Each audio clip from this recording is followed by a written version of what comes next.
वजीर आजम शहबाज शरीफ का मलेशिया पहुंचने पर पुरतफाक इस्तकबाल। शानदार प्रोटोकॉल के साथ वजीर आजम ऑफिस लाया गया। अनवर इब्राहिम की जानिब से गर्मजोशी से इस्तकबाल।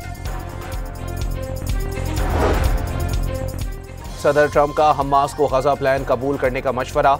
इक़्तिदार छोड़ने से इनकार पर सफ़ाए हस्ती से मिटाने की धमकी दे दी। हमास रहनुमा बातचीत के लिए काहिरा पहुंच गए। आज़ाद कश्मीर की सूरत हाल अफाम तफहीम से हल हो गई। पीपल्स पार्टी और नून लीग के रहनुमाओं की बयानबाजी भी बंद होनी चाहिए। ख्वाजा साद रफीक का मशवरा।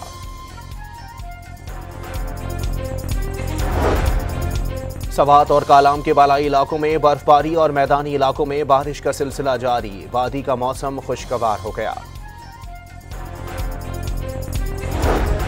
और विमेन वर्ल्ड कप में भारत के 248 रन हदफ के ताक़ुब में पाकिस्तान के 5 खिलाड़ी आउट।